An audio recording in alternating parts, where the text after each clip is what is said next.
জেদ। জেদ হলো এমন একটি শব্দ যা প্রতিটি মানুষকে তার লক্ষ্যে পৌঁছাতে সাহায্য করে, আর এই জেদের ফলে মানুষের জীবনে প্রচুর পরিবর্তন ঘটে। আজ আপনাদের সঙ্গে এমন একজন মানুষকে নিয়ে আলোচনা করব যার জেদ ও ভালোবাসার কাছে হার মেনে মাথা নত করেছিল এক পাহাড়, যাকে আমরা অনেকে মাউন্টেন ম্যান নামে চিনি। চলুন আর বেশি সময় নষ্ট না করে আমরা জেনে নিই তার সম্বন্ধে ও তার ভালোবাসার কাছে হার মানা একটি পাহাড়ের গল্প। ভারতের বিহার রাজ্যের গয়া জেলার একটি ছোট্ট গ্রাম গেহেলৌর। এই গ্রামে 1934 সালে 14 জানুয়ারি জন্মগ্রহণ করেন দশরথ মাঝি। তিনি ছিলেন এক দরিদ্র কৃষক পরিবারের সন্তান।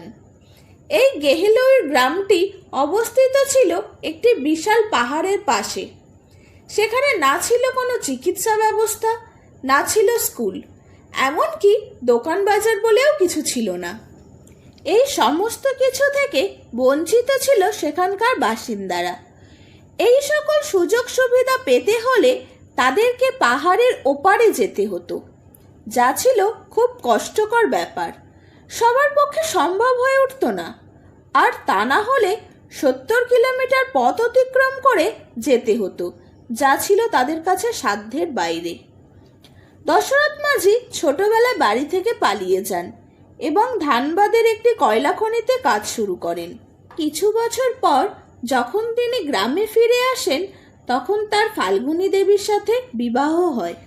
তারপর একদিন দশরথ মাঝি কাজে যান, আর ফাল্গুনী দেবী তার জন্য দুপুরের খাবার নিয়ে যাওয়ার সময় গেহেলৌয়ের পাহাড় থেকে পিছলে যায় ও গুরুতর আহত হন।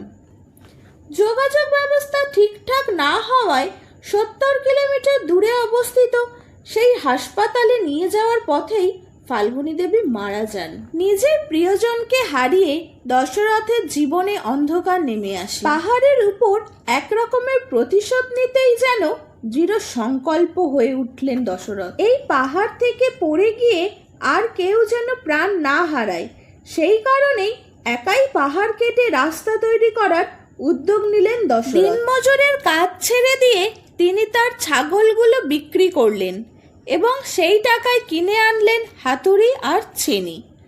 দিন রাত না খেয়ে কঠোর পরিশ্রম করে ছেনি আর হাতুড়ির সাহায্যে পাহাড় কাটতে শুরু করলেন।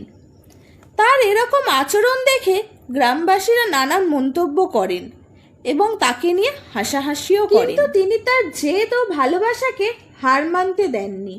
1960 সালে শুরুর 10 বছর পর পাহাড়ের গায়ে ফাটল দেখা দিল। সেই দেখে গ্রামবাসীরা কেউ কেউ তাকে যন্ত্রপাতি ও খাবার দিয়ে সাহায্য করতে এগিয়ে এলো। দীর্ঘ 22 বছর কঠোর পরিশ্রমের ফলে 1982 সালে রাস্তার কাজ শেষ করেন দশরথ। 55 কিলোমিটারের পথ হয়ে গেল 15 কিলোমিটার। তার এই কঠোর পরিশ্রম ও ভালোবাসা দিয়ে তৈরি 15 কিলোমিটার পথটির নাম রাখা হলো দশরথ মাঝি রোড। এই রাস্তাটি ছিল 110 মিটার লম্বা, 7.7 মিটার গভীর এবং 9.1 মিটার চওড়া। তার এই পথটিকে মূল সড়কের সাথে সংযুক্ত করার জন্য প্রধানমন্ত্রীর কাছে যাওয়ার পরিকল্পনা করলেন। প্রধানমন্ত্রীর সাথে দেখা না হলেও বিহারের মুখ্যমন্ত্রী নীতিশ কুমার তাকে সম্মান জানান। দশরথ মাঝিকে সরকারের পক্ষ থেকে 5 একর জমি দেওয়া হয়। তিনি সেই জমি দান করেন হাসপাতাল নির্মাণের জন্য। পরবর্তীকালে সেই হাসপাতাল দশরথ মাঝি হাসপাতাল নামে পরিচিত। 2009 সালের 17 আগস্ট ক্যান্সারে আক্রান্ত হয়ে নতুন দিল্লির একটি হাসপাতালে পরলোক গমন করেন। মৃত্যুর সময় তার বয়স ছিল 73 বছর। তার এই মহান কৃতিত্বের জন্য বিহার সরকার রাষ্ট্রীয়ভাবে তার শেষ কৃতিত্ব সম্পন্ন করেছিল। তার জীবনীকে কেন্দ্র করেই 2015 সালে একটি Hindi movie Majhi the mountain man মুক্তি পায়। আরও এরকম অজানা ইতিহাস জানতে হলে আমাদের চ্যানেল গোলক মোটিভেশনকে ফলো করুন।